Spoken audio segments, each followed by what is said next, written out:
150 participants, but regularly I find nearly 100 participants are joining. Some are looking at this offline after we give them the recording and the things. And this particular presentation is being recorded. This is for your information. I will briefly now introduce you to the participants. First of all, welcome to you in this training program, and thank you very much for agreeing for delivering this lecture and completing our training, because we didn't have any fisheries lecture in this training so far. So Dr. S.S. Raju, he is currently working as principal scientist, agricultural economics at ICR, Central Marine Fisheries Research Institute, Visakhapatnam. Before that, he was our colleague at NIAP. He worked here for a long time. And prior to joining NIAP, he worked at National Institute of Animal Nutrition and Physiology, Bangalore, from 97 to October 5. Then October 5, he joined NIAP, and he left for CMFRI on October 15. And since then, he is working there. He got gold medals for his MSc and PhD for obtaining highest GPA. And he is also recipient of the Team Research Award for ICR in 99-2000. He had contributed by doing research in network projects on regional crop planning and some other projects on fisheries economics, insurance, livestock, and agriculture growth and development. And he has authored 4 books and 60 research papers in national and international journals, and more than 20 national and international research projects he has worked on. Also, he has foreign exposure of 4 foreign countries on ICR deputation.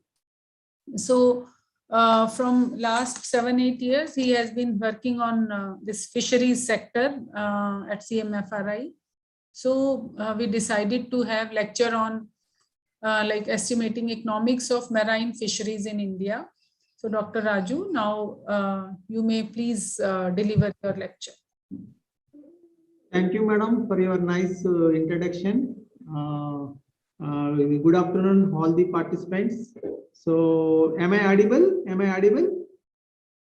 You are audible. No problem. Thank you, madam. Thank you. Perfect. So I'm going to deliver a lecture on the economics of marine fisheries in India. What happened? Slides are not moving.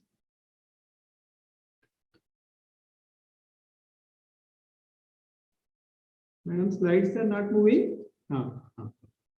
Slides are moving. Okay, madam. Okay, madam. Okay, madam. So my lecture consists of 4 heads. One is the first 5-10 minutes. I will speak about the importance of marine fisheries in Indian economy.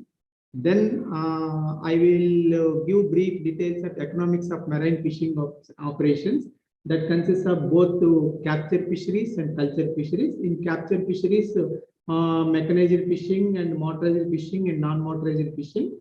And in culture fisheries, how we calculate economics using different indicators like cage farming economics, pond culture economics, and recirculatory aquaculture system, then seaweed farming, then ornamental fisheries, and so on. So all what are the various economic tools and techniques we will use for calculation of these fishery sectors.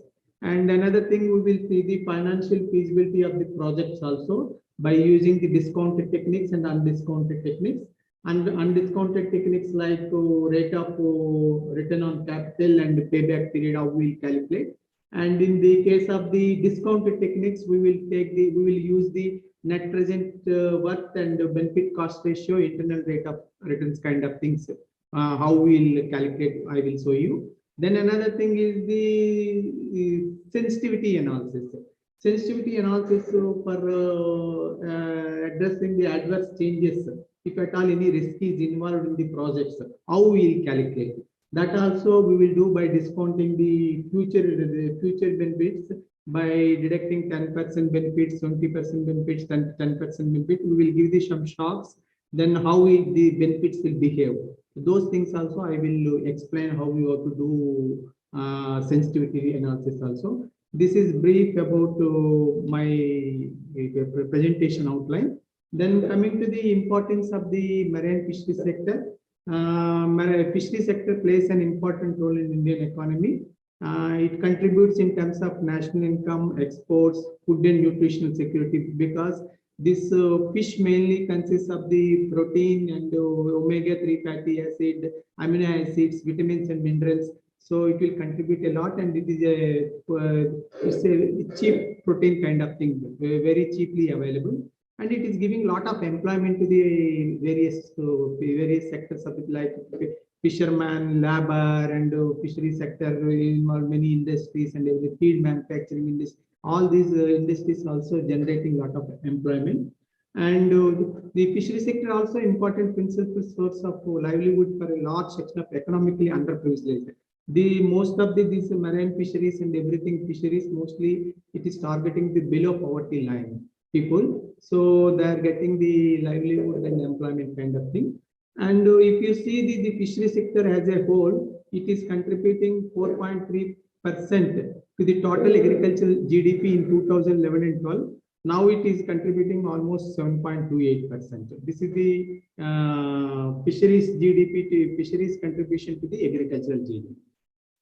Then fish production, if you see, it's a total is the both freshwater and marine fisheries. It is about 14 million metric tons, out of which inland is the 10.43 and marine is the 3.72. Inland is nothing but freshwater fisheries. Marine is nothing but the seawater fisheries. The export of marine products stood at the 12.9 lakh metric tons and valued at the almost 46,663 crores during 2019 and 20. And our country is having long coastline, about 8,000 kilometers, and 2 million square kilometer exclusively economic zone is also available for the marine fishery. And if you see the production, marine fishery contribution sector-wise, mechanized sector is contributing more, 79%, followed by motorized 70%, and non-mechanized is 1%. Mechanized and motorized difference is that engine capacity. So in motorized we will use 9 to 10 HP, and in mechanized more than 50 to 200, 300 mechanized HP of the engine we will use. In non-mechanized there is no question of engine, only just by without any engine they will operate. Then coming to the capture fisheries. So we will divide our lecture into the capture fisheries and culture fisheries, and how we will calculate the capture fisheries economics. First we will see. Then for calculating the economics of capture fisheries, we have to see the both fixed costs and variable costs.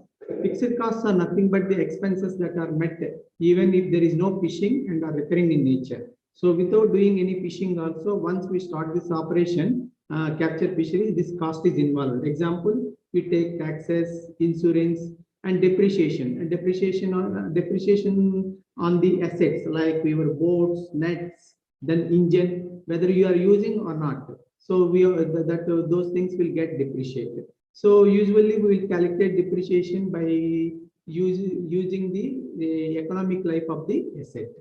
And we will take the interest on fixed capital also. So whatever we are investing on the boats, nets, or engine, or some other things, we will invest some amount. For that, if you are using or not using, some interest we will lose.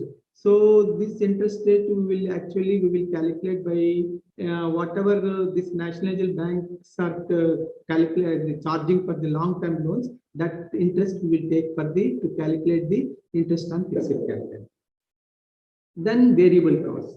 Variable costs are nothing but the out-of-pocket expenses, and these are actually incurred in the process of production. You take the example of fuel expenditure like diesel or kerosene. Those expenditure on fuel will take, and crew wages. crew wages, whatever that crew numbers will be there, then we will take the total gross revenue, whatever it is obtained, and we will deduct the input cost. And after deducting the input cost from the gross revenues, the revenue obtained, we will give the share like 35 to 50%. It will go to the crew, and if in the sectors of motorized and non-motorized. In case of mechanized, it depending upon the agreement between the crew and the owner, like it may be 10 to 16% kind of thing. And food expenditure and daily bata also they will give depending upon their earnings. And lubricating oil expenditure, salt expenditure, ice expenditure, repair and maintenance. Repair and maintenance annually they will do, and they will apportion according to the number of trips. So they will calculate per trip and they will put that amount. And auction charges, once the fish, we get the fish in the harbor or in the landing center or in the market, they will undergo for the auction, and that some charges will be involved. In mobile charges per phone, for talking from here and there, and other whatever incidental costs, other incidental costs are there, so that also they will include in the variable costs. Then fixed costs are over and variable costs are over. Then we have to see the gross returns. Gross returns, nothing but the returns per trip can be calculated by the multiplying the species wise quantity collected per trip with the corresponding landing center price. That means quantity of fish multiplied by the price. So different species, different quantities, different price. We will take all the quantities and prices, and we will obtain the value for each species. Then we will submit. Then that we will get it the gross returns. Then net returns are net operating income. That is nothing but gross returns minus fixed costs plus variable costs. So we have to deduct the total cost from the gross returns. We will get the net returns or net operating income. Then after getting all these data, and we will use some economic indicators or productivity indicators like labor productivity. So labor productivity usually will express kg per crew per trip. Whatever catch that we got it, that is expressed in kg divided by average crew number, crew size. That in that boat 8 people, 7 people, or 9 people, or 10 people, we will catch divided by the crew. Then we will get the labor productivity. Then input output ratio. Input cost by divided by the gross returns. So input, whatever input cost is there, like fuel, then this maintenance and ice, salt, and all those things will add and divide by gross returns. And capital productivity or operating ratio. Operating cost divided by gross return. That means input cost plus crew wages also will include in the variable cost, in the operating cost, and we will divide by the gross return. Then we will get the capital productivity operating ratio. And gross ratio. So capital productivity will take care only variable cost. In the gross ratio, we will take the both variable cost and fixed cost. That is total cost will take divided by the gross returns. Then net operating income. Net operating income is nothing but the gross returns minus total operating cost. That means we will see the what is the net income or profit by deducting the variable cost from the gross revenue. Then gross value added. Value of goods and services provided after deducting costs of inputs. That means net operating income plus crew wages. This actually goes to the economy. So the economy, so that we will calculate. And how much it is going to the economy, GVA will tell. And gross value added as a percentage of gross returns. What is the percentage of total gross return is going to the economy? So percentage also we will calculate. Then I will, whatever I have told in those indicators, I will explain with the help of data. So we have, I told you in the capture fisheries, we have 3 sectors. One is mechanized, second one is motorized, third one is non-motorized. In mechanized sector, multi-day fish, MDF means multi-day fishing. That means per trip they will go for more than 4 to 5 days per trip. So once they will start means they will return after 4 or 5 days. In this, we will take the various components like crew wages, crew bata. These two comes to labor cost. Then input cost like fuel, auction charges, other charges like repair and maintenance, ice, salt, everything will add in mobile charges, everything in other charges. Then these three things will constitute the total input cost. And if we add both the labor costs and input cost, we will get the operating cost or variable cost. Then catch, whatever catch we on the day on that per trip we got it, that will note it. And gross revenue, this catch multiplied by value price, then we will get the gross revenue. Then crew size, how many number of labor or crew are employed per trip, that will in the board we will note down. Then after getting all these things, we will calculate the net operating income. Net operating income is nothing but the gross revenue minus operating cost. Then capital productivity is nothing but the operating cost divided by gross revenue. Labor productivity is nothing but the crew per kg per trip. How much kg per crew per trip we got it. Input output ratio means input cost divided by the gross revenue. Then gross value added. That means net operating income plus crew wages. Then percentage of GVA to GA, gross revenue. So whatever gross value is there, divided by gross revenue into 100, then we will get the percentage. Like that, we will calculate the various indicator by using this kind of data. This is for the just example I have given from the Kakinada. This is in Andhra Pradesh, Visakhapatnam, Kakinada in Andhra Pradesh, Paradip in Odisha. So these are all the major ports in the for mechanized sector, major landing centers or major harbors. Then coming to the motorized. So mechanized is over, then motorized. Motorized is mostly single day fishing. So mechanized is the more than 4 to 5 days. Single day fishing means here only single day, 8 to 10 hours. Morning they will go and evening they will come back. So here also we will calculate all the labor costs, input cost, and output will record, and indicators we will use, and we will find out the all the economic index like capital productivity, labor productivity, input output, so this one. So if you see the capital productivity of these landing centers out of 4, 0.56 is the more efficient, because lesser the operating ratio of capital productivity, more is the efficient kind of thing. So like that, labor productivity, which center is the more, we can calculate that also. So all these things, so using these indicators, we will calculate the economics of the motorized fishing. Even non-motorized, this is also single day fishing, but here there is no engine. No, that's why here the fuel, there will not be no engine. That's why there is no fuel cost. Only just crew wages only it involves. So other charges are not much in the non-motorized single day fishing.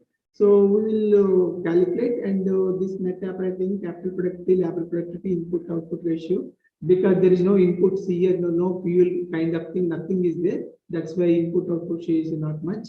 And gross value added, GVA to GR, we calculate for the difference. So same for the all the 3 sectors, different using different values. Then coming to the one jellyfish is the available. So this is the we have calculated from the jellyfish. Here this jellyfish is a lot of advantages there in the South Asian countries and other, especially in China. We are exporting this one to the processed, especially processed jellyfishes have a good demand. And we are exported to South Asian countries. India is one of the largest exporter of edible jellyfish to China. So same thing, we are collecting all these things from the different years: operating cost, revenue, net operating income, and catch per trip, crew size, labor productivity, capital productivity, all these ratios. Even fuel efficiency also we can calculate. That means kg per liter, how much quantity we are obtained per liter of using the diesel. Similarly, how many rupees we are gross revenue we are obtaining per spending the 1 liter of diesel or kerosene kind of. These things also we can calculate. And price realization. Price realization means gross revenue divided by the total production, that the total yield catch. Then we will get the how much per each kg we are obtaining. Like this also we can calculate this economics. Then that's all I gave you very briefly about the how we have to calculate the economics of the capture fisheries. But we are facing constraints and limitation of capture fisheries. That means main thing is increased cost of fishing factor.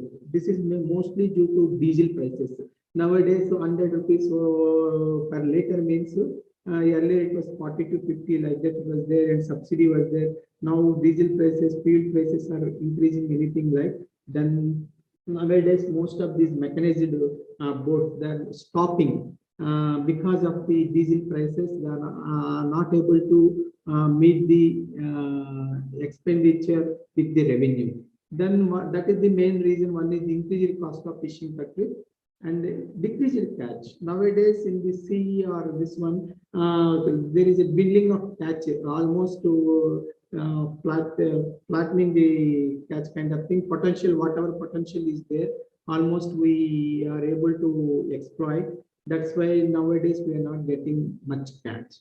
And return spectrum, once cost is increasing and catch is decreasing, automatically your return spectrum is decreasing. Then another thing is the ocean pollution, especially plastic, and all the beaches and everything is polluting too much, and it is affecting to the this fish and juveniles and everything, and ultimately it is affecting the catch. And another thing, climate change. So due to climate change also, this catch is affecting and some species are disappearing. So these are the problems, and now slowly people are moving from capture fisheries to culture fisheries. So culture fisheries, what are the main attractions compared to the capture fisheries means? So as I told you, the stocks are declining in the capture fisheries. So then another thing is the increased consumption of fish. Because of our per capita income is increased and people are spending too much, then people are spending towards the high value food like fish and mutton, all those things, those who are non-vegetarians. So they wanted to spend towards the fish also. And poor farm economy. So economy is poor, then people are slowly diverting from the capture fisheries and agriculture to this culture fisheries. And chance to utilize existing water resources, whatever they are having, the especially coast and all these people, and water resources are available. They wanted to put these culture fishing by deploying some cages, sometimes some ponds or something, and they're culturing. And another thing is government of India is attracting and always encouraging and targeting for the doubling farmers income in the next year or so kind of thing. So that is also one of the reasons for attracting the culture fisheries. Then how we'll calculate the this one? What is that cage culture for cage culture economics? First, what are the indicators for economic performance of cage culture will use means? First, we will see the initial investment or capital cost. So in this, what is the cage cost? What are the nets we are using? Chains, ballast, wooden platform, fabrication, launching, and installation charges of the cage.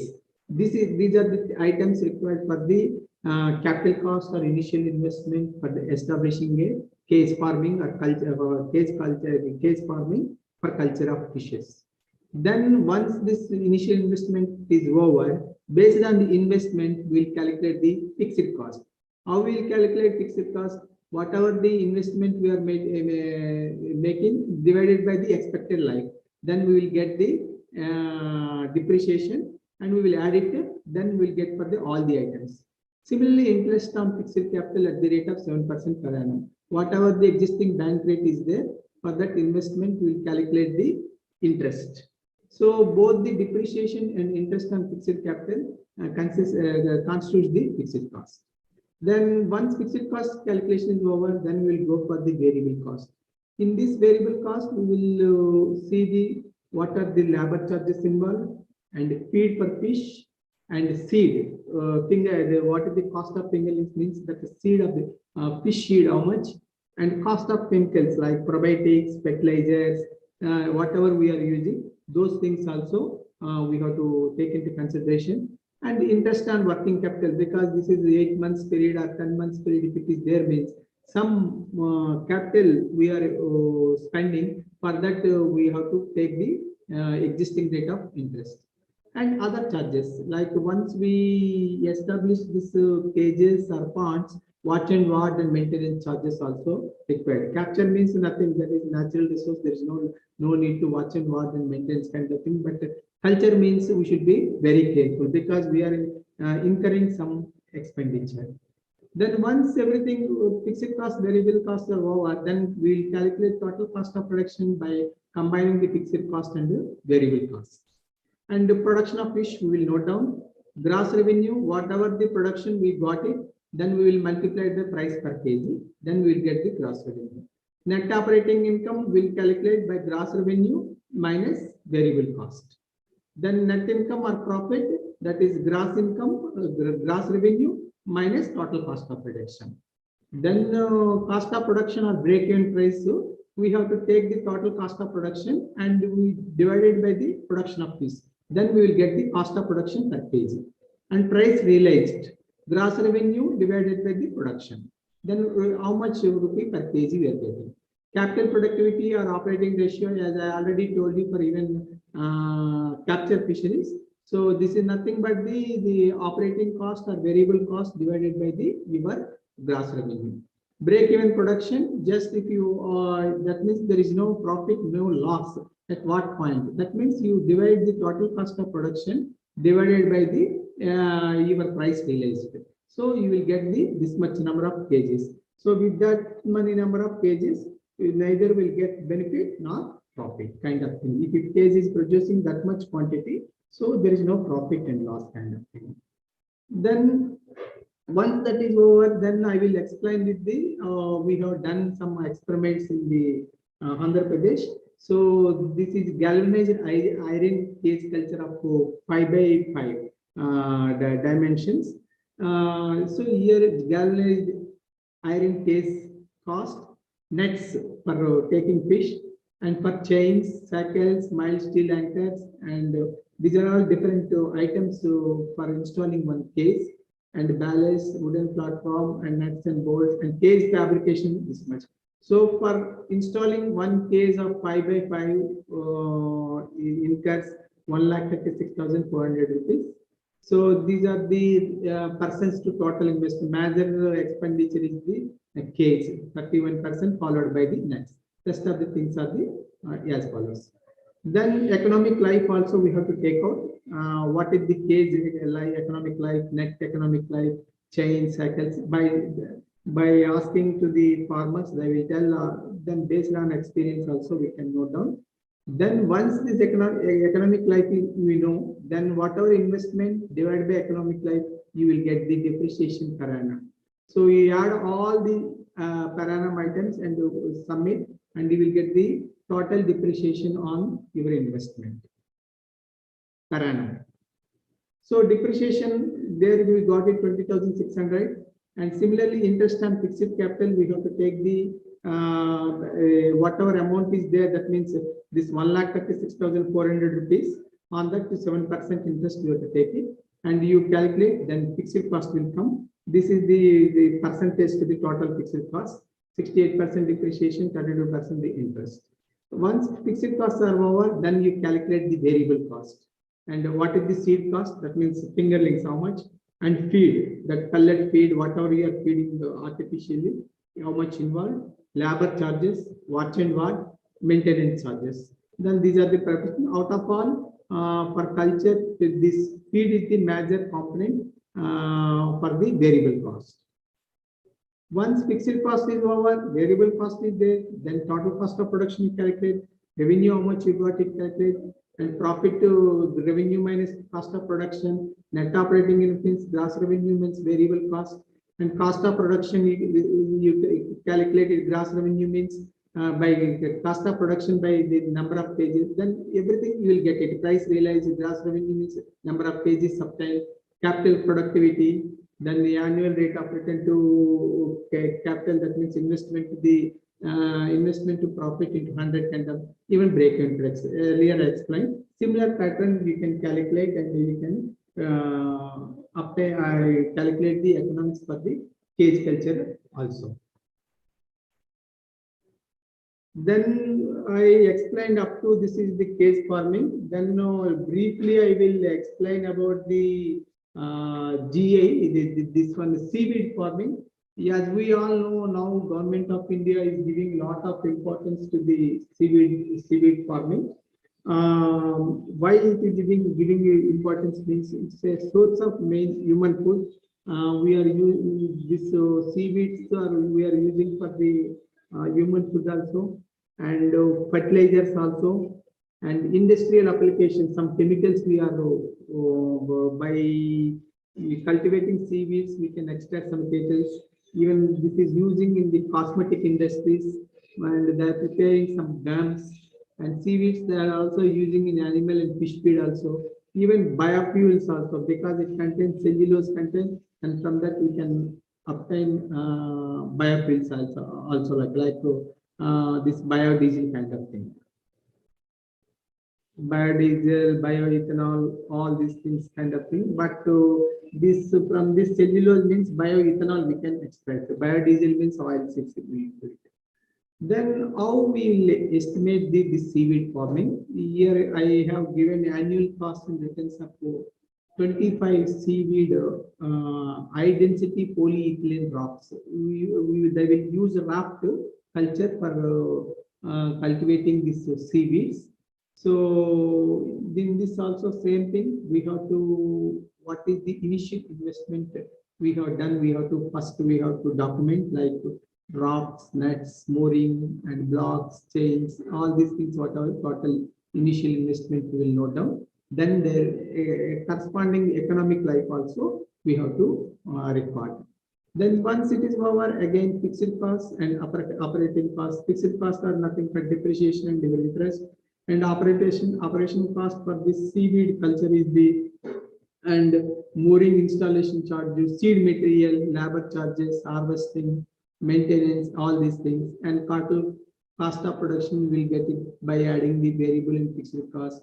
And gross revenue we will get the 6 production cycle per annum. How will obtain means, so usually yield per raft is the 175 kgs per straight basis.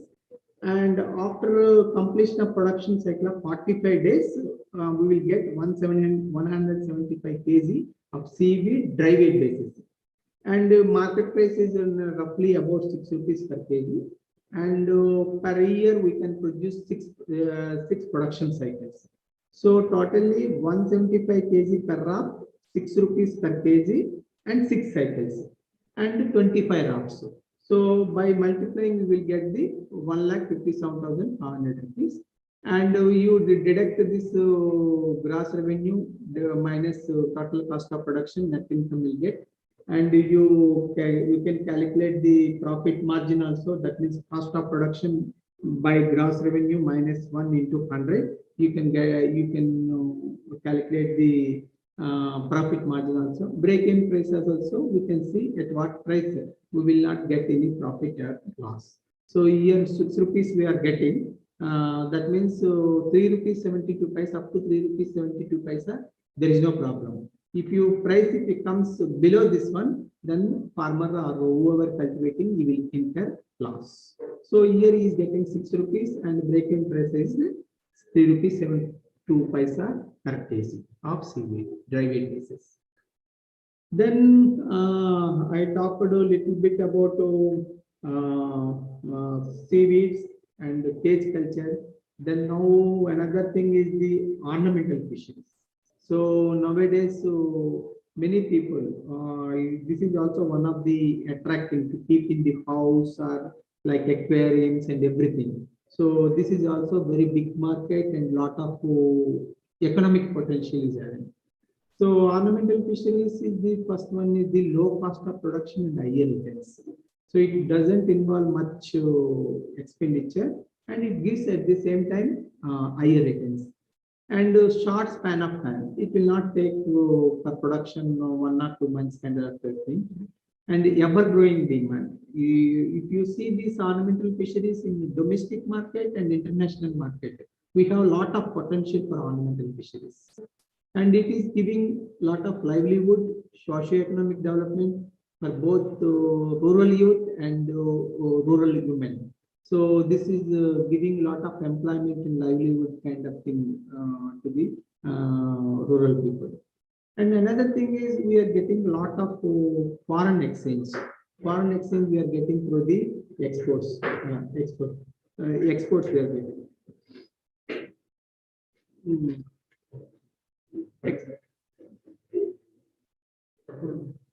Allied sectors. Then not only these things, this foreign exchange and livelihood and other this employment thing, but the allied sectors like aquarium industry, feed industry, and many instruments and infrastructure. All these things, all these industries are depending on these ornamental fisheries. So indirectly, it is giving not only employment income, it is supporting the industry also. It is giving lot of income to the economy also. Then we will see the how we'll do the economic analysis of the ornamental fish. Same thing, but variables may be changed every time. Whatever we are doing for the culture fishes, we have to keep in three things. One is the initial investment, fixed cost, variable cost. So first we will take the capital or initial investment, that is expenditure on infrastructure and establishment of hatchery. How much we have to spend. Then variable costs are operating expenses and expenses that are spent during each production cycle. Fixed costs are non-operational expense related to the investment. That means the depreciation and interest. We have to calculate on the investment. See, this is the capital investment for marine ornamental fisheries. This is we are giving the economics and breeding of seed production of marine ornamental fisheries. So these are the items. Initially, if we wanted to establish any seed production unit of the marine ornamental fisheries, these are the items are required, like shed broodstock. Broodstock means this is the mother that will give the young ones. So male and female two broodstocks will be there. Then from broodstock, once eggs are laying, then we will go for the larval rearing. Once larva is there, then we will shift it to nursery. In the nursery, it will go to the growth, and that means juveniles to the adults kind of thing. Then some tanks for stopping the larvas and this sometimes feed also required for this larva, like microalga, rotifer, all these things are required. So this kind of feed also we have to manufacture, and we have to feed these ornamental larva or ornamental juveniles. Then sand filter or overhead tank, because of this any filter is required for water, which is very sensitive. So it will filter whatever pollutants, other things are there.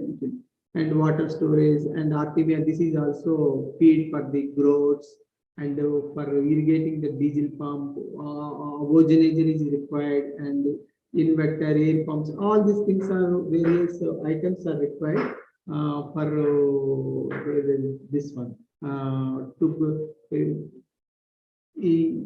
production of the seed production of the marine ornamental fisheries.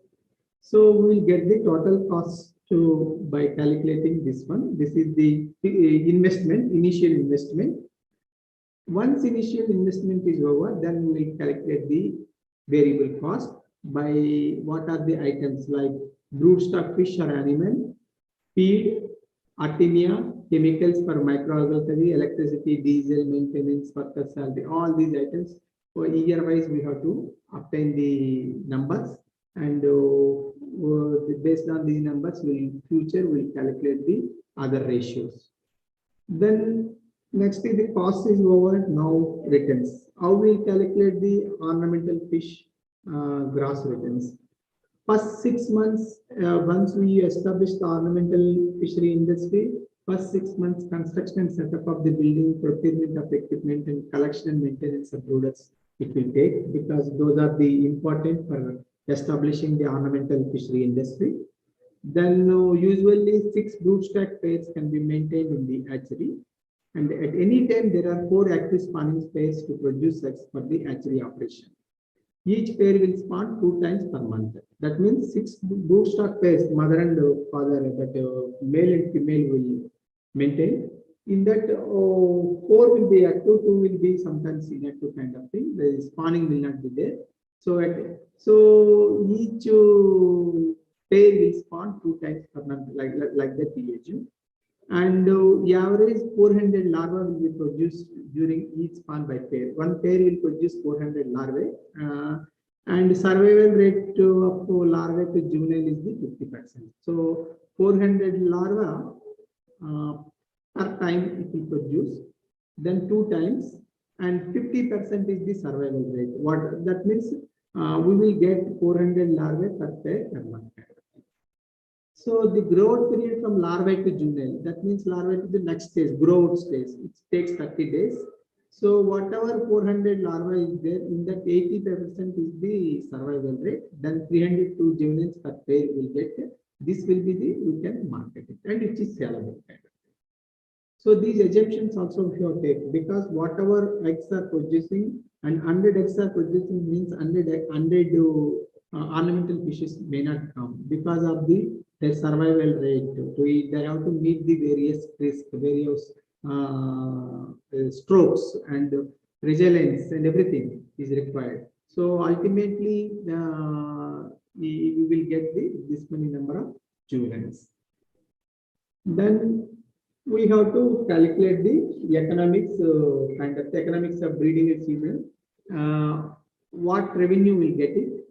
See, revenue is the sale of clownfish fingerlings, 100 rupees per fingerling. So we got it at the before slide you have seen 320. So 320 juveniles, and out of 6 pairs, 4 pairs will be active. In the first year, only 2 months you will get it. Rest of the months, because of the broodstock development and construction of building and all other things it will go. So 2 months will be the active, other months will be the for establishing money. So we will get the 2,56,000 rupees in the revenue for this one. And second and third year different, because year 12 months are there, then number will be increased. Year 2 months, year 12 months, so your income will go. Then we have incurred 5 lakh rupees investment. This 5 lakhs investment, 50% government of India will give the subsidy on capital investment. That also we can take it into here in the first year. Then these are the revenue kind of thing, and if you take the cost and you take the depreciation on the 5 lakhs, 20%, interest on capital 12% in the first year, then you add it to non-operational cost, and operating cost is 1,99,500 in the previous slide, and add it, total expenses will get it. This total expenses you deduct it from the total revenue, then you will get the profit.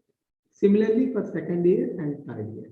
Second year also you calculate the revenue, and from that revenue you deduct the operation, the variable costs and the fixed costs, and you will get the profit. From the revenue you have to deduct the cost, total cost. So like the first year, second year, third year, you have to you can see what is the profitability for the industry. Then if you after this, once that is the only for the seed production. Now we can go for the growth also. That means juvenile to that adult. That means larvae to the juveniles kind of thing also. That means the stage is different, growth stage. Here also various requirements are there. Cost we have to total cost for initial investment we have to note down. Then variable cost like the seed, feed, electricity, maintenance, first year, second year, everything we have to do. Then revenue we have to calculate. Then based on this investment, depreciation, interest we calculate, and operating cost, whatever it is there, we just add it. And similarly, this variable cost and fixed cost, we add it and deduct from the revenue, you will get the profit. These are the briefly I explained about the cage culture, seaweed farming, and this ornamental fisheries kind of thing. Now I will teach about the financial feasibility of fishing units. So suppose if you wanted to establish any industry, if you want to take any loan from the bank, what they will look for this kind of enterprises. So the financial feasibility of fishing unit is an important analytical tool that determines the financial worthiness of the crops or anything in the engines or nets kind of thing. So they will see, okay, if I give some loan to this boat, and what I will get, what they will get it in future. The financials are interested to see the economic viability of any enterprise before advancing loans. So if you wanted to give 50 lakhs or 60 lakhs to one mechanized boat, if I give to this boat person, what in future, what is the viability? Everything they will calculate and they will see. How they will calculate, I will show you. The financial feasibility of fishing units can be studied through investment evaluation using both discounted and undiscounted cash flow techniques. As earlier my introductory slide I told, undiscounted techniques like rate of return to capital and payback period. And in case of the discounted techniques like the net present value or net present worth, benefit cost ratio, internal rate of return kind of thing, they will see.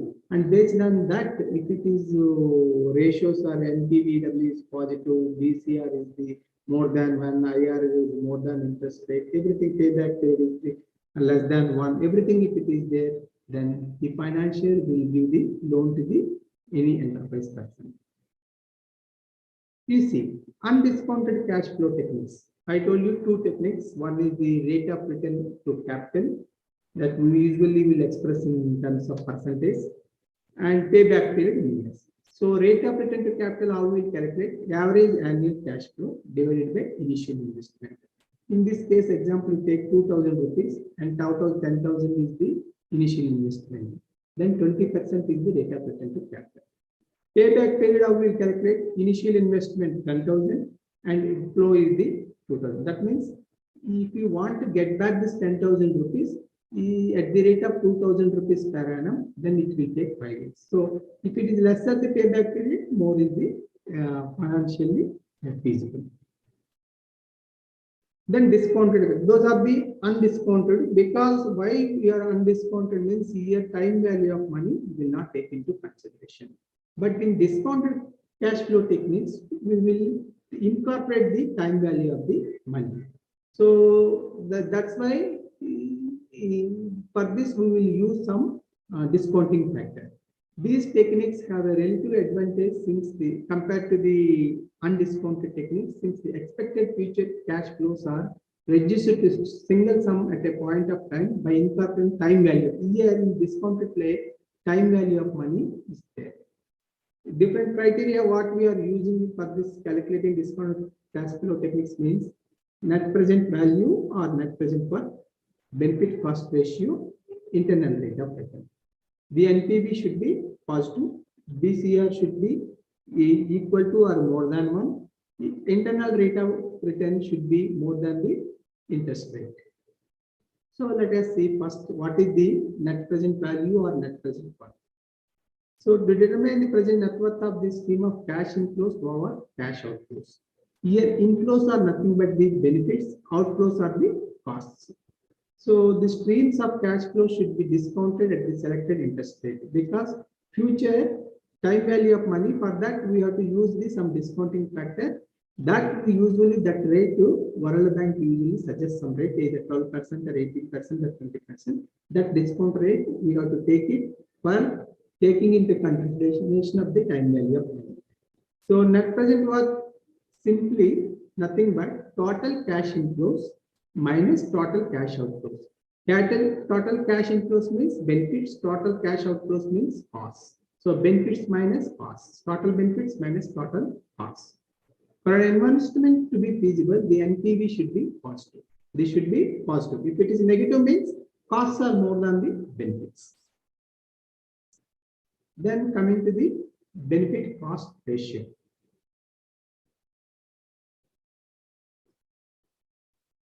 Benefit cost ratio nothing but the ratio of sum total of annual discounted net cash flows.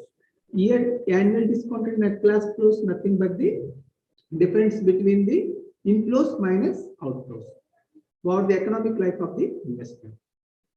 So whatever the total that is in the net present worth, we have taken the difference. Here we are taking the ratio. Inflows means benefits minus divided by cash flows, outflows. That means cost. Benefits divided by costs is benefit cost ratio. For an investment to be feasible, the BCR should be equal to or greater than EV. Then only this is feasible, because if it is less than 1, costs are more than the your benefits. Then internal rate of return. Internal rate of return is that discount rate which makes the net present worth equal to 0. That means your costs and benefits should be equal to 0. That means cost equal to benefits. Then at that time, your IRR, that rate, actually that is the discount rate. At what period this NPW equals to 0. Then we can take that rate. It can be said that that discount rate which equates the net cash flows during its economic life with initial investment. How will calculate IRR in formula? You take lower discount rate plus difference between the flow rates, that means lower and highest, and net present worth at the lower discount rate divided by absolute difference between the net present worth at the lower discount rate and higher discount rate. Using this formula, you can calculate IRR. And calculated IRR should be greater than the investor's required rate of return or opportunity cost. So this IRR should be more than the opportunity cost. This is the IRR. So I told you how to calculate the BCR, net present worth, IRR. So for all these things, we need one thing is the for calculation purpose. The financial data can be done using MS Excel. We can easily all these things we can do in the Excel. The factors for year-wise discount rate can be arrived by using the formula 1 by 1 plus R to the power of n. R is the discounting factor, n is the number of years. So how we calculate, I will explain very detailedly with the help of examples. You take the financial feasibility analysis of the project. How will we do it? First, what you have to do, these are the number of years. Investment. Before starting up this, how much? First year, nil, second year, whatever investment we are doing, this we have to note down. And cash outflow. Cash outflow is nothing but your cost. What is every year we are doing? Cash, this is total cash flow. That means your outflow cost plus investment, equal to cash, total cash outflows. For this, what you have to do, we have to use discounting factor, whatever stated by Varala Bank or any standard bank.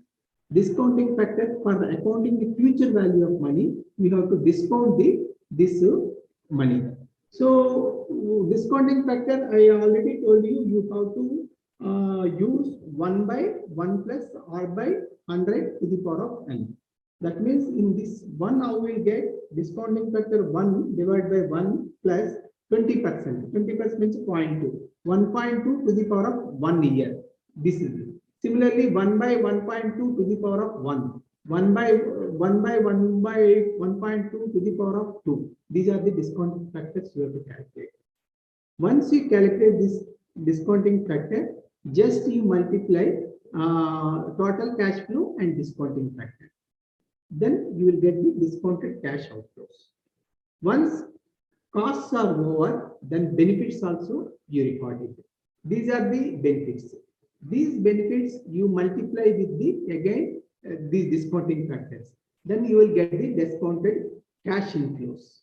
Then once this is cash inflows are over, then what you have to do, whatever benefits minus costs, you do it, then you will get this thing. And finally, these are the total costs, these are the total benefits. Once you get the total costs and benefits, this benefits minus cost is nothing but your net present worth. And if you divide total discounted cash inflow by total discounted outflow, you will get the benefit cost ratio kind of thing. That also you can see by using this finance to Indian answers. Discounted cash inflow from the chart, we got it this much. Cash outflow, this means this is cost, this is the benefit, and you see, and the NPV at 20% discount rate, that means 1 minus 2, this much, 1 by 2, the benefit ratio.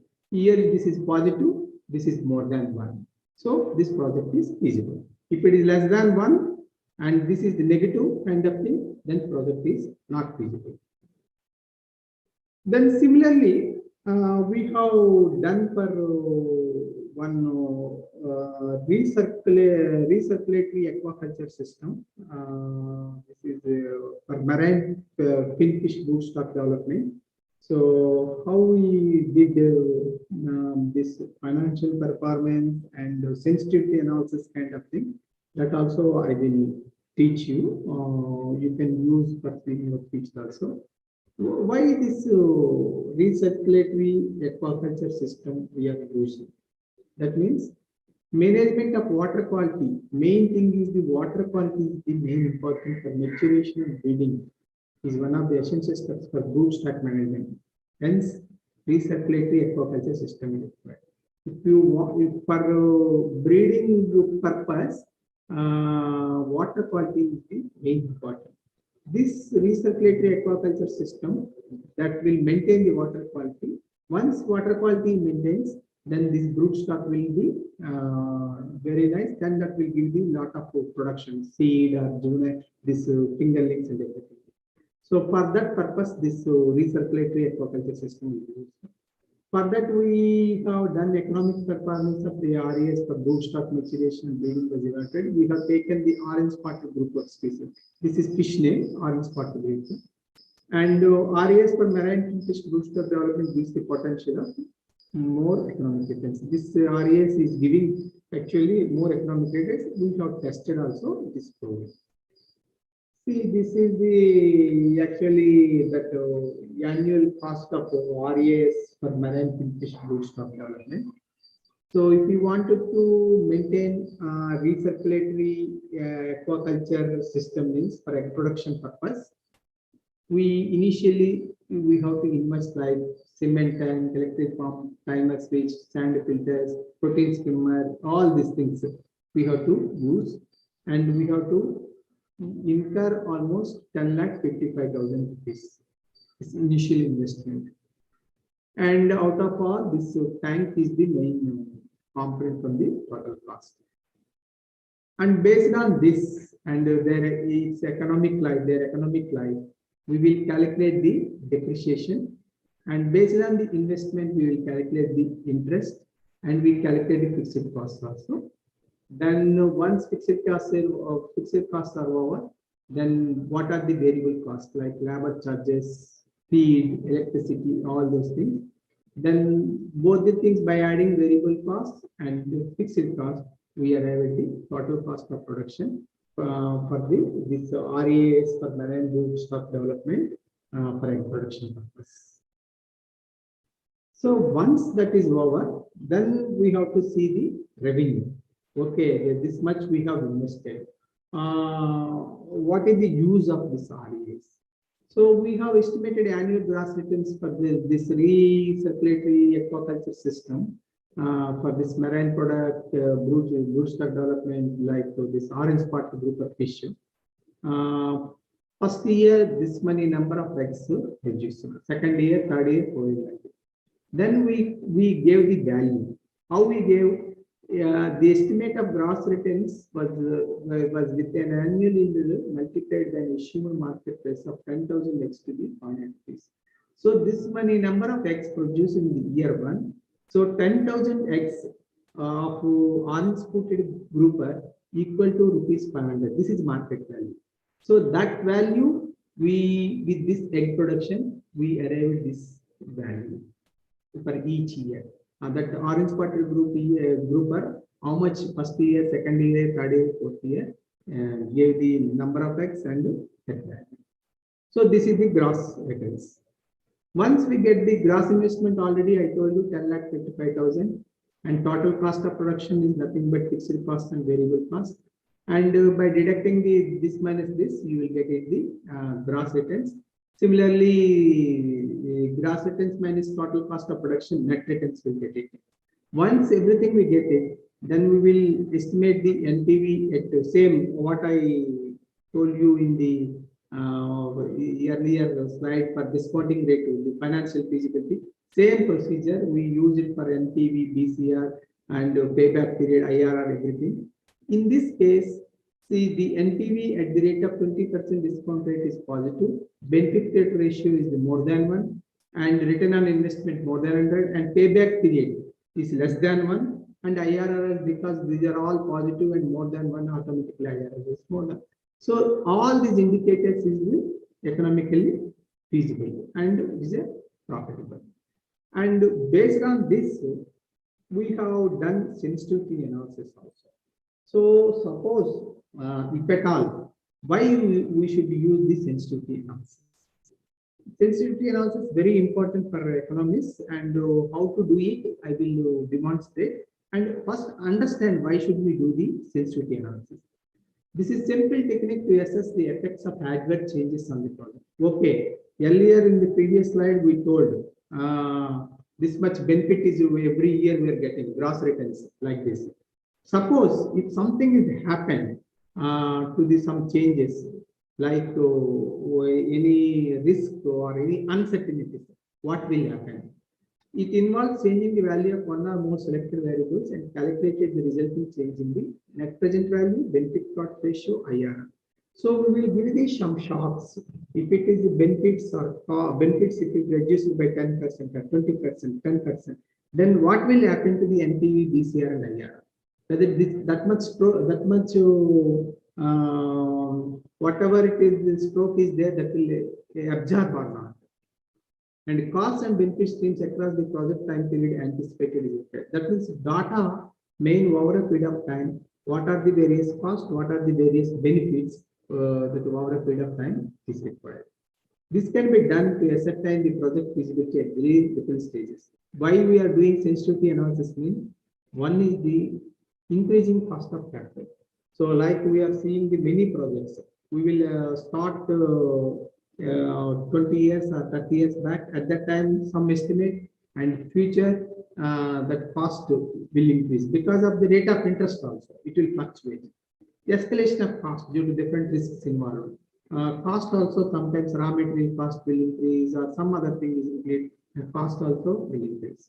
So whatever we are expecting now, it may not happen in future because of the various risks and various uncertainties.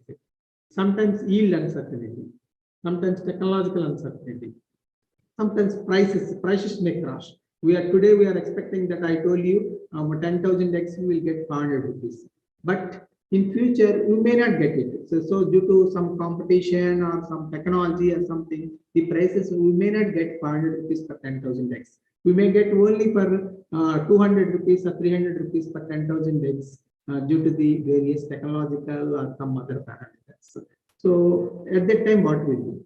And institutional uncertainty, like this banks and insurance and government and whatever the institutions, sometimes those are uncertainties also will be there. And due to that, the benefit will change. So based on those things, assuming all those things, suppose something it will happen into future due to like rate of interest change or escalation of cost or the uncertainties like the yield, technology, all these things, price or institutional kind of thing. If it is there, then what we have to do in that case, and how will assess the NPV, BCR, and financial feasibility kind of thing. So all these things we have to can be accounted by using this discounting factor. Like we have to reduce the benefits, and it maybe sometimes costs also increasing. So we have to give the benefits. If we reduce 10%, what will happen? 20% benefits will reduce, what will happen? 30%. period. Then if we reduce those benefits, then what will happen to this NPV and DCR? Whether NPV will be positive, DCR will be more than one or kind of thing also we have to see by giving the different to discounting factors. Different to by deducting the benefits from the main benefits. So you see, I am explaining this sensitivity analysis of RAS. That means a recirculatory aquaculture system for orange spotted grouper rootstock development. Here the cost, initial year, first year, second year, how much cost, and benefits also important. Discounting factor, I already told you, we have to use 1 by 1 plus r by 100 to the power of n. So in this case, 20% means 1 by 1.2 to the power of 0, 1 year, 2 years, 3 years, 4 years. N is the number of years, and 1 by 1.2. Like this. Then once discount factors will arrive, then discounted cost. How will do this cost multiplied by the whatever cost is there multiplied by this discounting factor, and we'll get this one. Then once this is get and discounted benefit at 20%.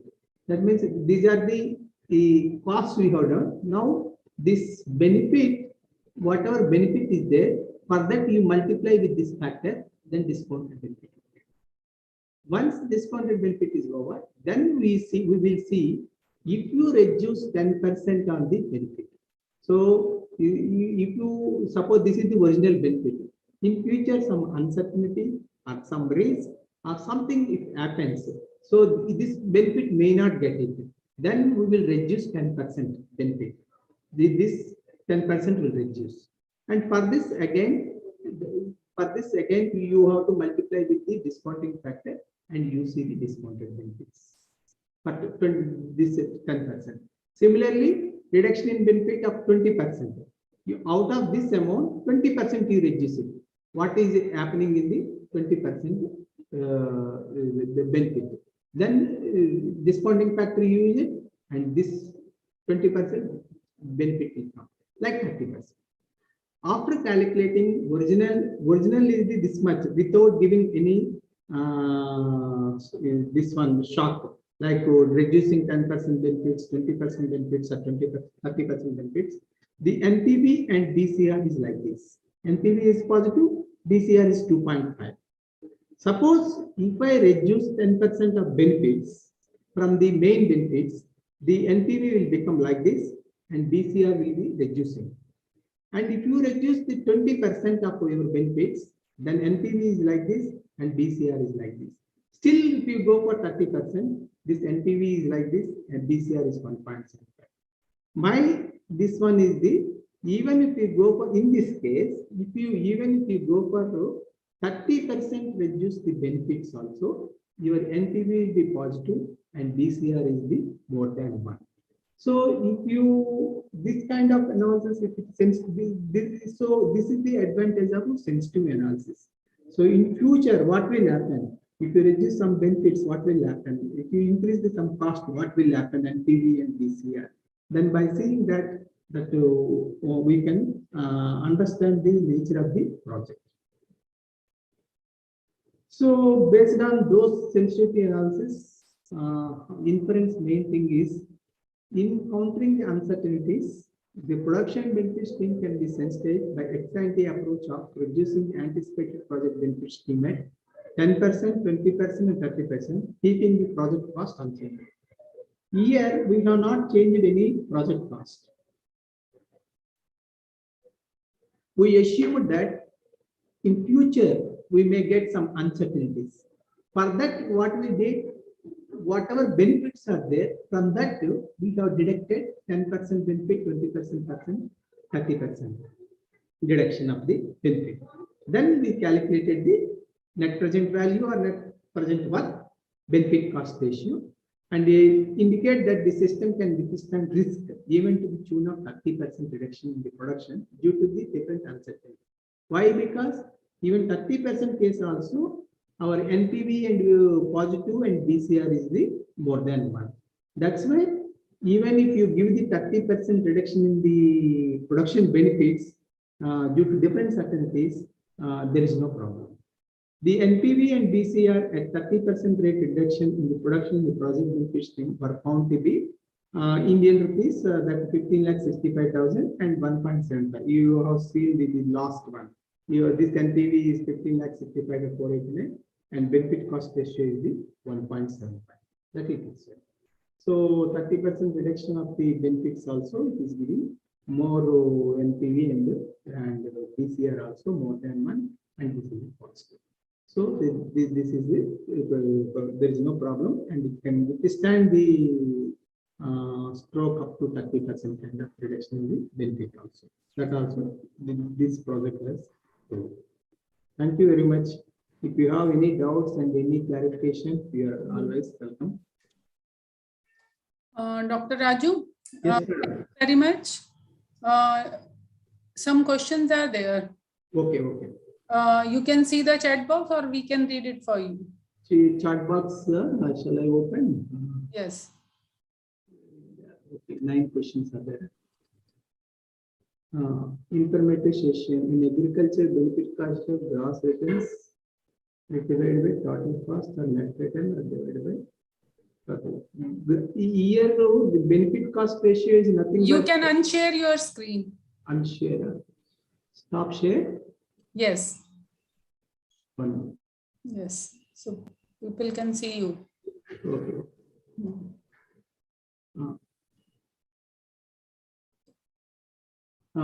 So you will read or shall I read, madam? Okay, I will read. What is the reason for high feed cost in fish production? Yes. And how it can be reduced.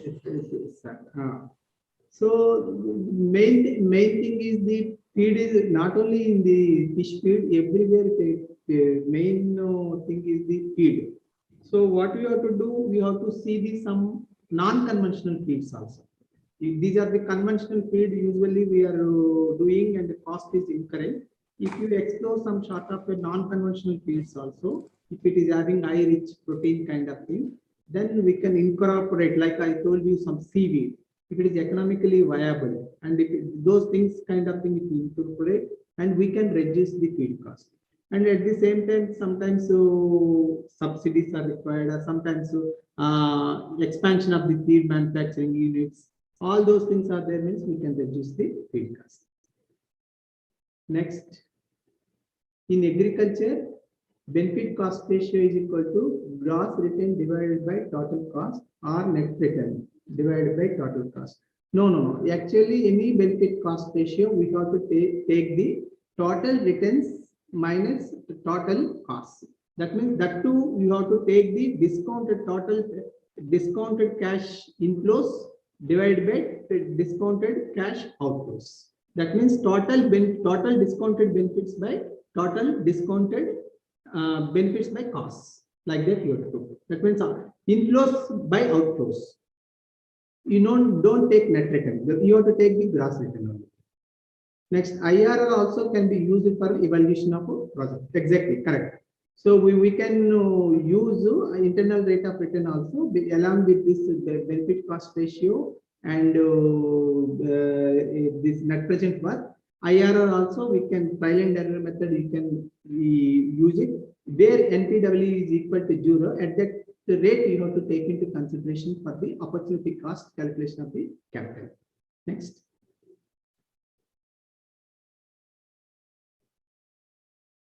That's all, madam. Unmute कीजिए, madam, unmute कीजिए. Okay. Yeah, that's all. There are no other questions for this. So it was, I think, very nice session. Lot of work has been done regarding. Rajini madam. I have one question. Okay. Hi, Subhash. Doctor, namaskar. Namaskar. Welcome to again NIAP. So I hope you will be fine, and I really thank you first of all for delivering such a wonderful lecture. Doctor, I have just one small question. I mean that see you have very means vast experience working with crops, fishery, and livestock, many things. So I want to know that if there is a fishery project, for somebody want to project that whether it is economically feasible or not. So what discount rate he should take? Dr. Subhaji, usually actually World Bank is prescribing the discount rates kind of thing. Now, as on today, if you ask me, it's the World Bank is telling 12% discount rate. Okay.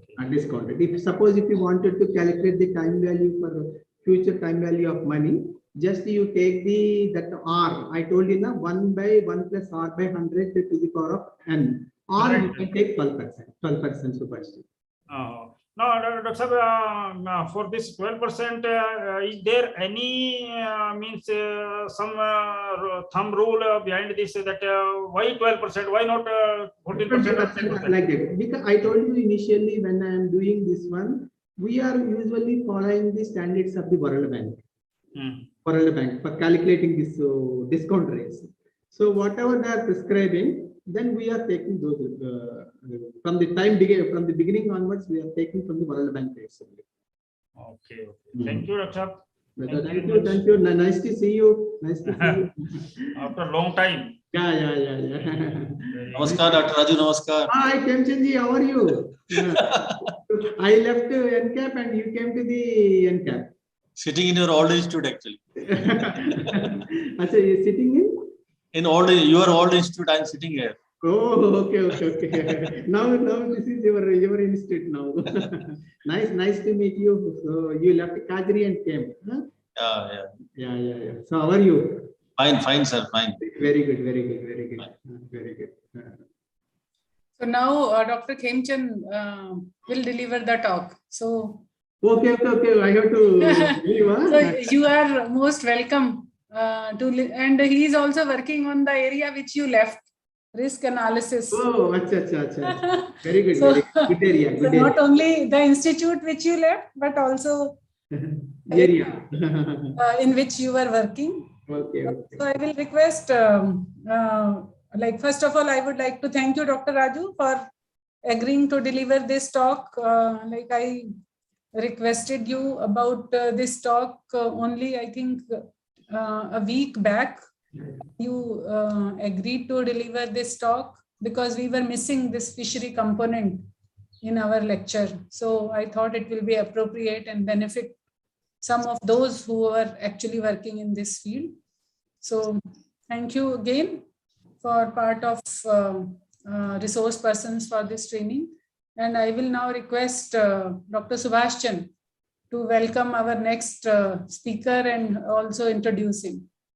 Dr. Subhaschan. Thank you, madam. Thank you, madam, for giving the opportunity, and thank you to you and your the NCAP also, madam. Thank you. Thank you, Dr. Thanks Raju. Thank you, Subhaji. Thank you, Kemchandji. Sometimes come and visit at least Delhi, our institute, your institute, not our. Your institute. Sure. Yeah. So you can come to Visakhapatnam also. Very nice. Definitely will come. Thank you, Subhaji. Thank you once again. Thank you. So, dear participants, good afternoon to all. We have with us very senior and expert Professor Dr. Khemchand. He is actually a little brief biodata. I am just try to tell you about him. Yeah, he did his BSc from Ajmer University, Rajasthan, during 1989 and PhD 1998. And he worked in different climatic conditions in the country, right from temperate to rainfed. So he has a very vast experience working in different locations, different institutes. The things, what experience he gained during his tenure, he will be trying to explain you here through his lecture. And very importantly, he has worked in different institutes at different positions.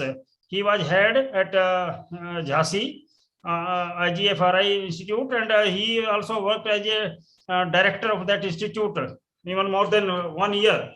So very senior faculty, and he has been very active, as well as a very good writer also. More than 60 research paper he has published, and he is the recipient of award also.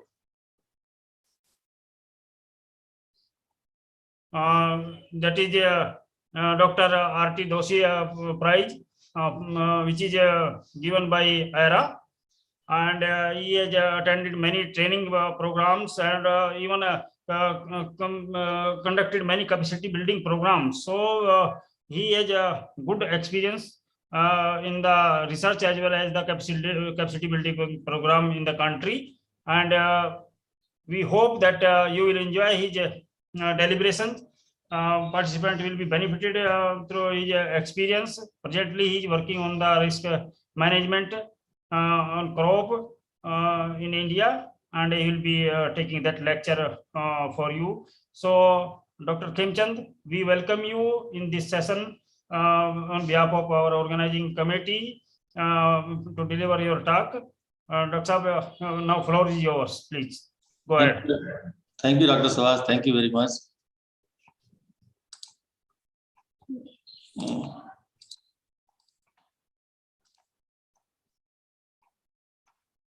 Is it visible? Visible? No, sir. No. Okay.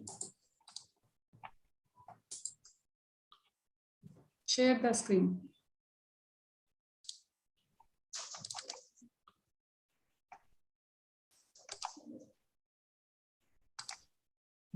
Yes, Is sir. it visible? No. Yes, sir.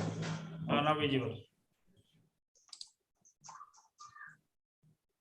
Okay, sir. Now full slide is visible. No. Yes, sir. Oh, thank you. Thank you, Dr. Ji. Dr. Savas is again very good introduction to mine. Actually, he's my classmate from NDRI. Topic given to me is analysis of risk in crops and insurance support for farmers. Actually, this is very interesting area. If today agriculture you see, because from traditional agriculture, long back we are moving towards more commercial agriculture kind of things. New developments are coming, and to support the farmers in case of any failures,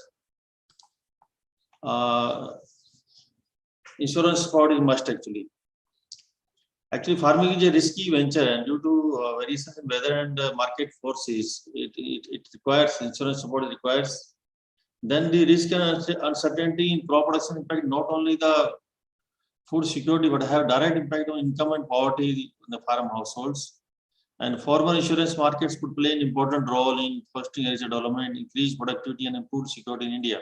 Actually, so many times you might have also heard about Prime Minister speaking about this insurance scheme, then Agriculture Minister and Ministry also through various departments and through private companies advertising the different part of the country for different crops. The people should go for this agriculture insurance, because suddenly some losses are there in agriculture due to weather conditions.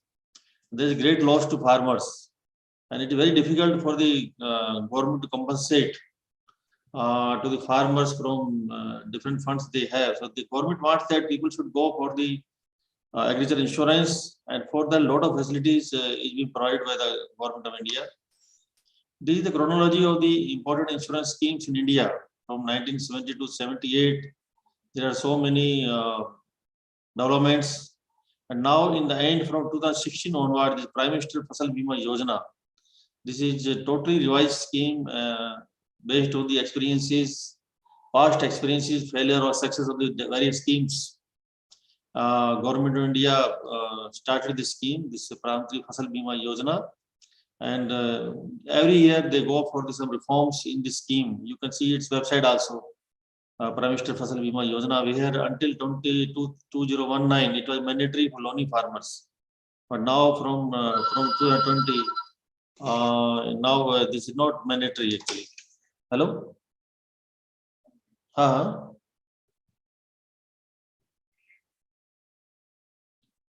एक minute मेरा lecture चल रहा है, फिर बात करूं lecture. So from 2020, this condition of this one for loaning farmers, this has also been removed. Now all the farmers free, they can adopt this scheme based on their requirement.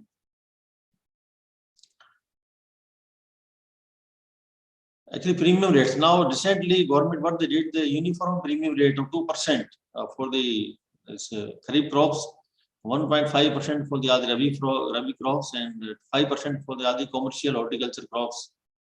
These were announced by the government. And what is the major benefit farmer have? The premium rate and the rate of insurance payable by farmers is shared by the state government and central government. Now with the just payment of 2%, he is taking, or 1.5%, he is taking full benefit of the scheme. So there is a lot of subsidies. Suppose insurance premium 25% or 30%. There is a restriction also 25-30% by government of India. Now remaining amount is paid by the government actually. State government and central government equally they share this one. And it aims to prevent sowing or plantaries, loss to post-harvest losses and localized calamities. And it claims some insured determined by the district level technical committee actually, which takes into account all the cost of cultivation data. It covers many crops actually, and every time they are increasing the number of crops, and the premium rates they differ from the season to season. And it is area-based this one scheme where in the particular area some losses are there, all the farmers are get benefited.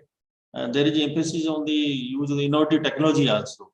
So use of drones actually, because traditionally we go for the crop cutting experiments, but now more and more use of technology, government is trying, even use of the mobile phones to reduce the delay in the claim settlement, uploading data on a fast basis. These are all the more this use of technology so that farmers get benefit and there is no delay in the claim settlement actually. And then there is cluster approach for insurance companies. It encourages L1 bidding among the different companies for the allocation of a particular district. Actually, district-wise or cluster of districts, this insurance premium rates are fixed, and there is bidding among the different companies, and based on the L1 bidding, this insurance premiums are decided. And then PMI conducts significant outreach to farmers through smartphones, electronic print media, and documentaries. This is mandatory by the this one. Sorry, 1 minute. Hello.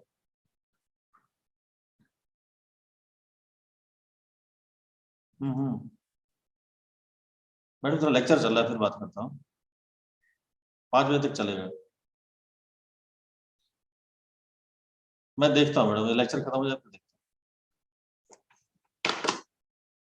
So there is some funding, some amount is spent by the different companies on this advertisement for the farmers. Now the topic is analyzing the crop risk. How we actually calculate this crop risk actually, and what is a relation with the insurance premium. We all understand that wherever risk is high, suppose any insurance company, generally they do business, and suppose risk is very high, then insurance premium is also very high. So analyzing risk is very important component. And in case of crops, for analyzing this risk, we use this instability analysis we do, and mainly we go for the yield data actually. At least one decade old yield data should be there. This time series data we use, and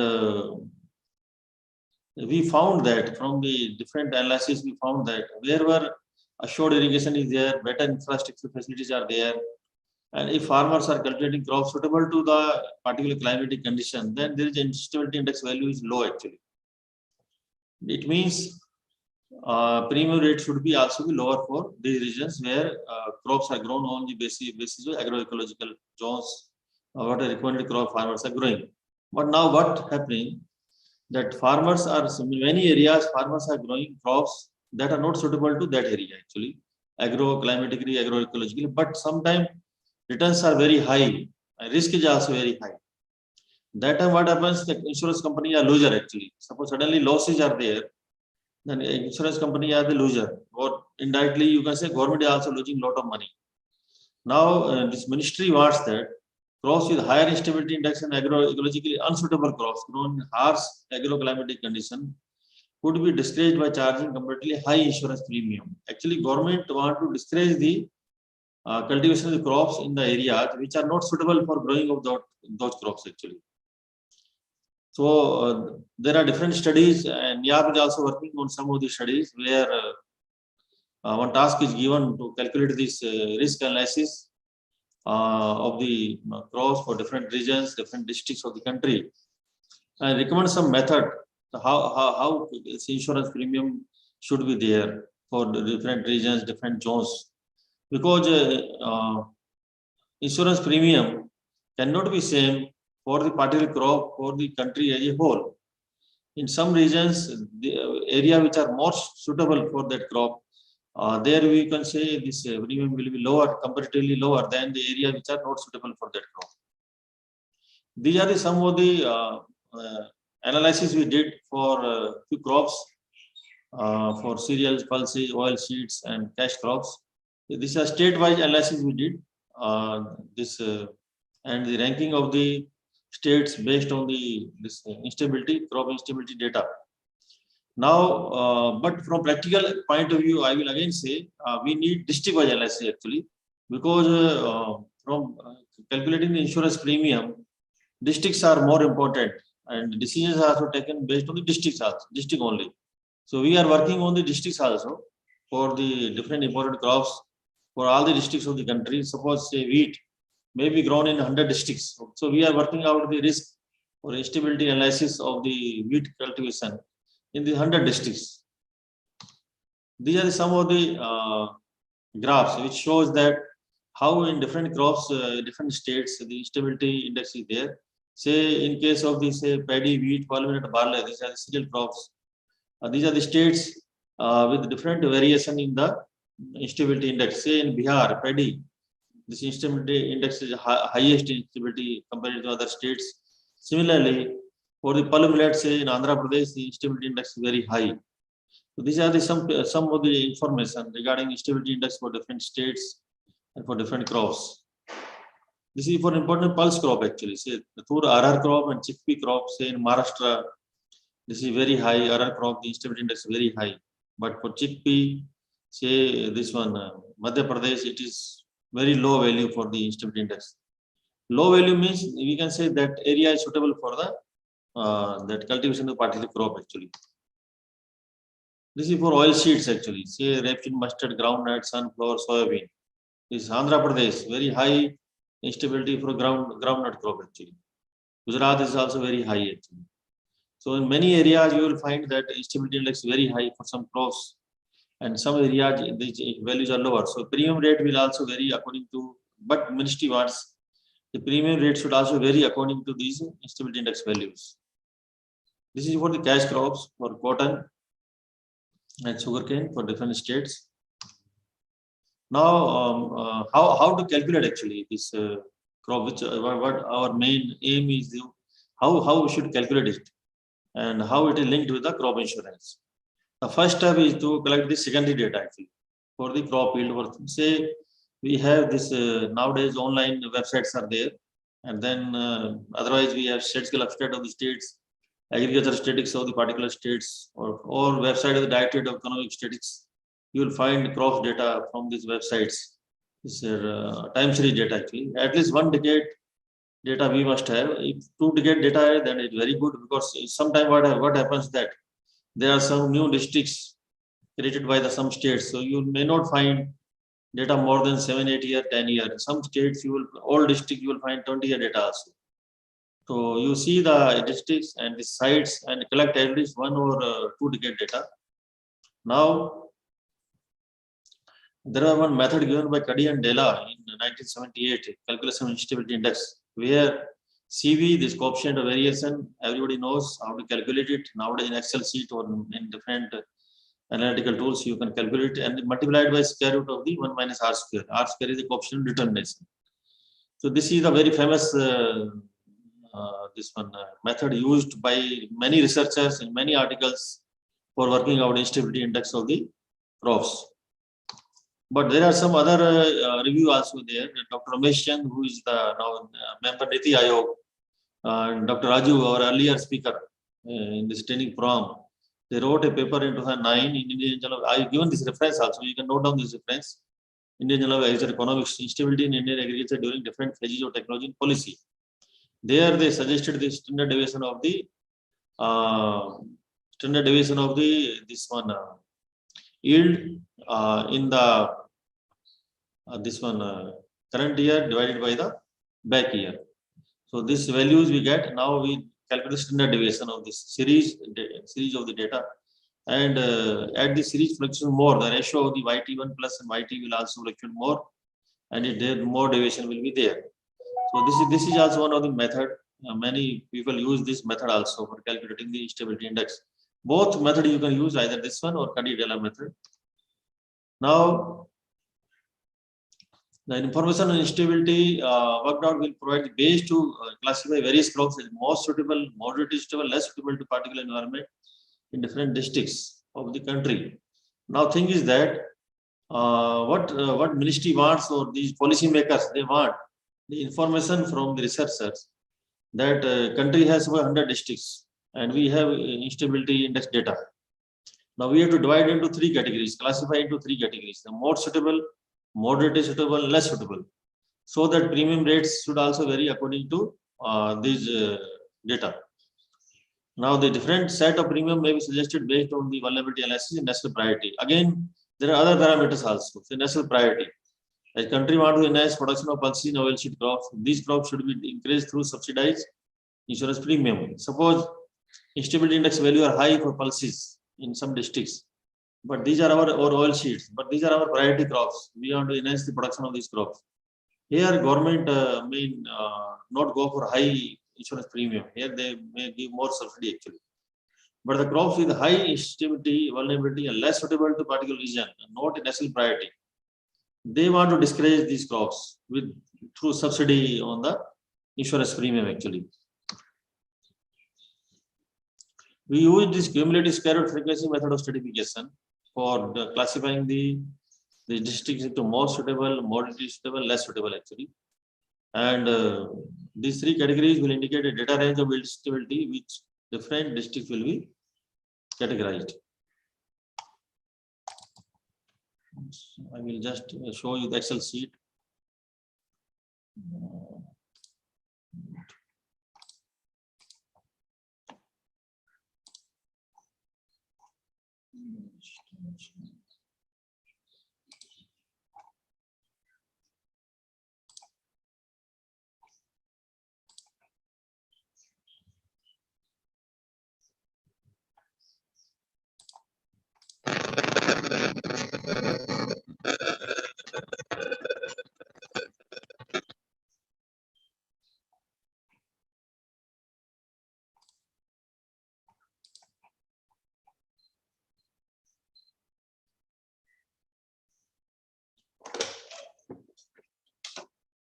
I'll just try to show you this one Excel sheet. Just wait.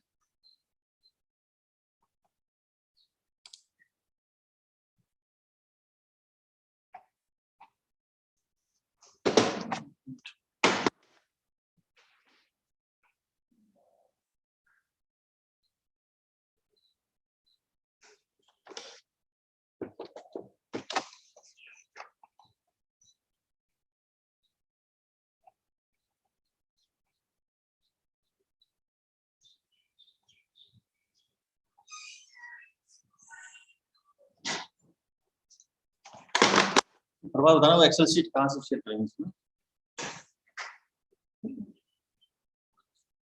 इसको sir print कीजिए कहाँ से Yes. क्या हुआ आ गई visible now Excel sheet? Yes, Yes, sir. visible. Okay, thank you.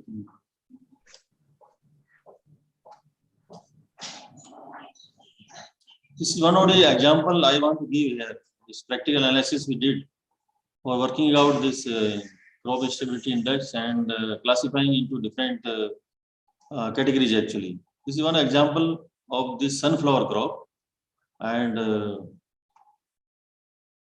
from the 29 districts in the different part of the country, you will see here the states name are there. See Andhra Pradesh, Chhattisgarh, this one, Haryana, Karnataka, and these are districts. District names are there. Then crop, then instability index values are there. First, what we did, we kept all these data in the ascending order actually. Here, all this data we kept in ascending order, yield and stability data. Now, after keeping this information in ascending order, this is we made this class interval based on this range of the data from highest instability index minus the lowest instability divided by 10. 10 class interval we made. This is class interval. Then frequency, that in which class interval, how many districts they are falling. Then square root, then this cumulative square root, this is 13.81 in this case. Now we want to make 3 categories. So this is 3 categories, class interval 10, and this is cumulative total 13.81 in this one instability index. This is the formula. You can see, search any this one literature, you will find it for working out. This is total divided by 3. This is the then second category. Now from here the 4.60 value lies in which class interval actually. We see respective class interval. This is the formula here, how to calculate it, and all the values are here. This one difference in the this one class interval, then values, cumulative square root, frequency method using these values in the respective class interval. Then we found from this analysis that first category will have districts with instability index from 0 to 0.36. They will lie in the first group. And the next step is to calculate the second group. And from this analysis, second group we found that from 0.36 to 0.50. It lie in the second group. And third group will lie the districts with the instability index higher than the 0.50. Now this is the final table where total districts are 29, and we categorize into low risk, medium risk, and high risk. These 3 categories. And based on this information, whatever category we made, that which districts will fall, the range of data we have, this instability index values. So there are 7 districts in case of sunflower, they are in the low risk category, 10 districts in medium risk category, and 12 districts in the high risk category. Now, from practical purpose, the ministry want this information from the researchers. This information they want. They want the name of the districts which falls under the low risk, medium risk, and high risk category. Now, decision has to be taken by the government, and that what are the crops? These crops actually. If this is say sunflower, maybe this is oilseed crop. If they think that this is from national point of view, this is imported crop, they have to increase the production of the oil seeds, so they will continue to give subsidy. In that case, there may be same subsidy on the insurance premium for all these districts. But there may be some crops which fall in the high risk category in the districts, may fall in the high risk category.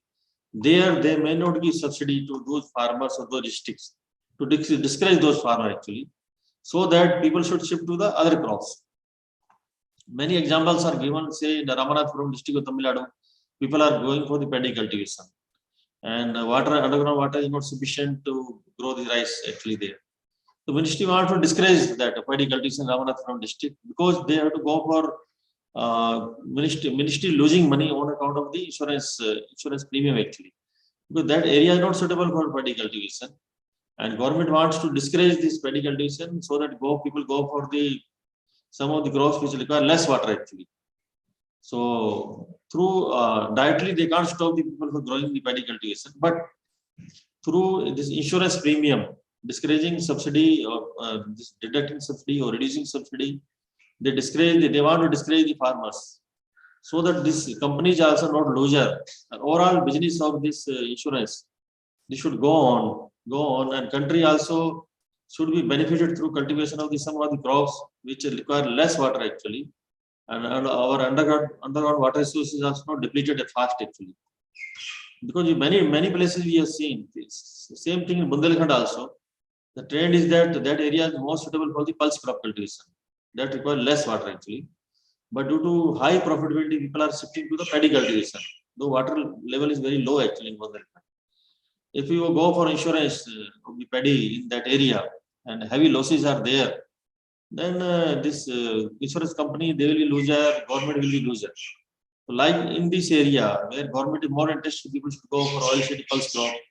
So through this analysis, we can help the government. Okay, these are the districts which are most suitable for this crop. These are mediate, moderate suitable. They are less suitable based on this risk analysis. This is the scientific evidence we can give to the government who are helping them to deciding this insurance premium rates. That's all. You can also, for your practical purpose, use this method. You can use this method first, having this time series data, then working out on the instability index values. That already I shown you the paper written by Dr. Ramesh Chand. You can see the Indian Level of Economics paper. And finally, if you want to classify the stability index, then you can use this cumulative square root frequency method of stratification. As we have used, Excel sheet I have shown you. You can use this one and classify the district based on these values. Again, I will show you this. Many discussions are going on and many platforms, and NIAP is also involved in this discussion. That how countries should go for the overall this business insurance business to run, and more and more farmers get benefited, because you find many debates among the farmers during last farmers agitation also. They want to grow some crops. Government want to discourage some crops in some of the areas, so that a win-win situation is there. Because long term, if you see our natural resources, water, and in many places you found that government announced that nobody will go for the digging new tube wells and like that, because already water level has gone so down actually.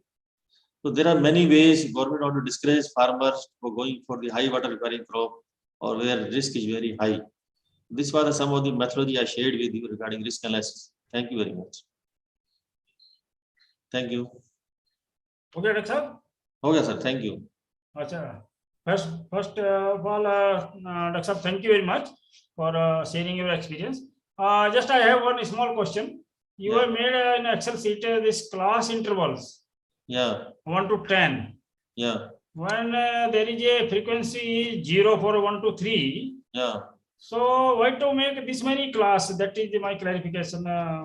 This one, it can be number of class can be 7 only. Why to take this 1 to 3 when everything is 0? Actually, initially you don't know that how many districts will fall in the first, second, third category. It is uniformly we are making 10 classes for all the crops, and it will not impact our study also. If you make 7 classes also, it will have not much impact on the category. I have seen actually, not much impact. The final categories we make actually. Okay. Only in this case we found 0. Otherwise, for all the crops, some values are there actually. Some districts will fall in some category actually. Okay. So, dear participants, now it is open for discussion.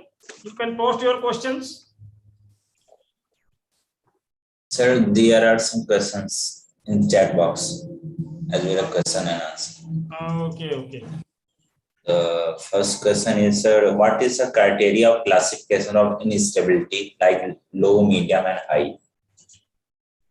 Actually, what I'm showing here, this classification of this one instability low, medium, high. I already told you this cumulative square root frequency method of stratification. This method we are using for classifying into low, medium, and high category. What we are doing, as I explained, we are making class interval. Then this is the whole method. You should go study this method.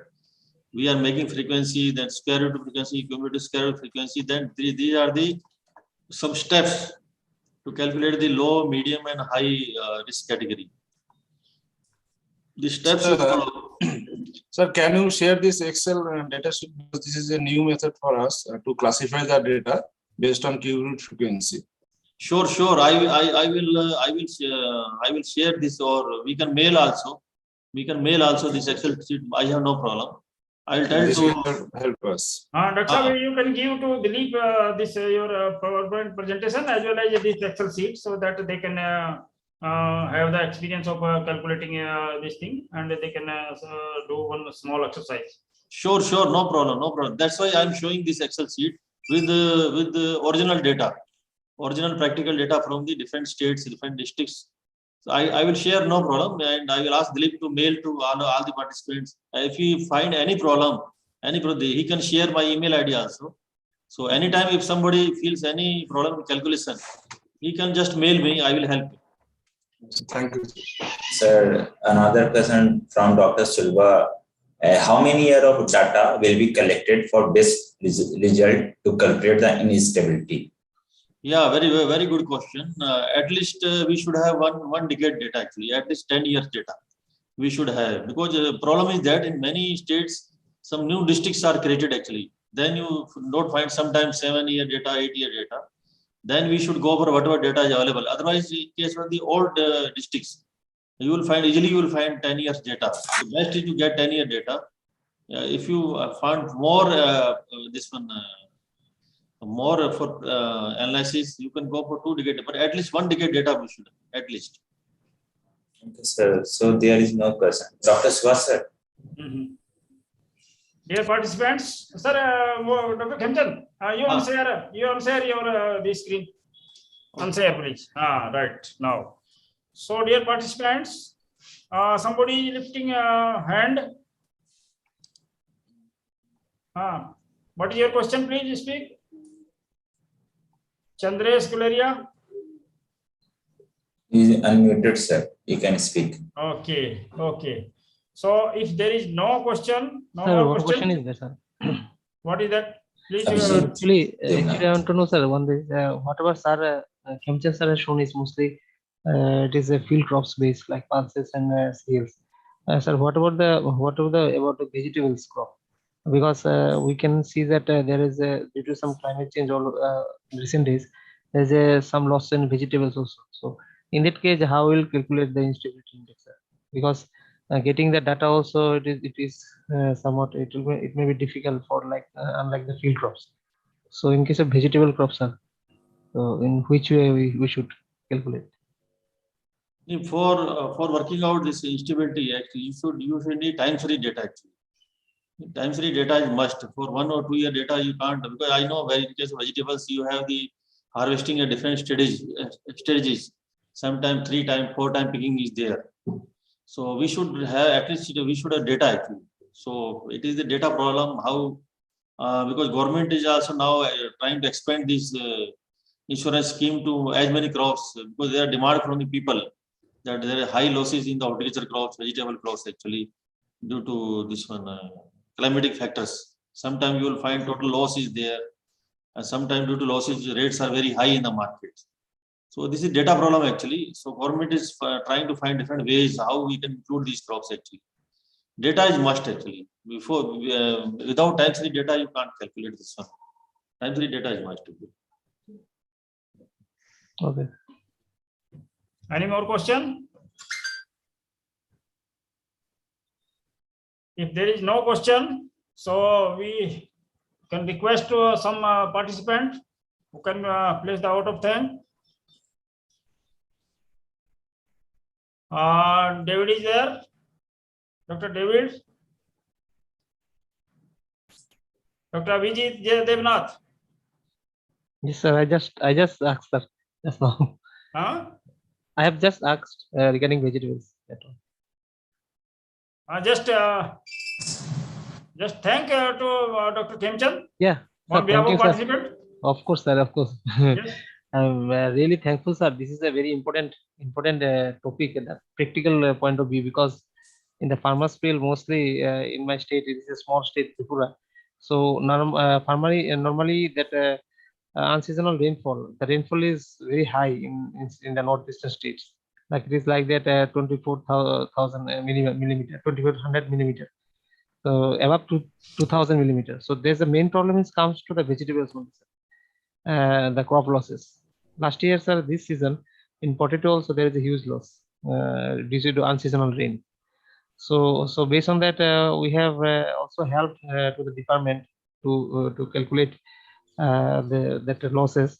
There was a team, district level team. So this time that HDFC insurance was that company has implemented that. So and we also helped to the department for the calculation and other things to how to facilitate the losses. So it is really, sir, it is a great. I have learned the techniques also, and it is a very much important for all of us as far those are working in the objective field level. So thank you very much, sir. We hope that we will be in touch with you. Also kindly share, sir, your that calculation sheet so that we also can do the put the data and find out the results, sir. Thank you very much. Thank you, Abhijit ji. Thank you. Yeah, thank you. So on behalf of our participants, Dr. Saab, and on behalf of our organizing committee, really it was a wonderful lecture, and you have given even how to work out the instability index and what is the utility of the formula and calculations. Definitely our participants might have been benefited out of it, and they will use it in their due course of time in their future research programs and other activities.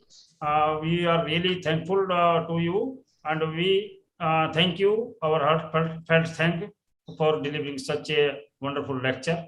Thank you one and all. Thank you very much. Thank you. Thank you, sir.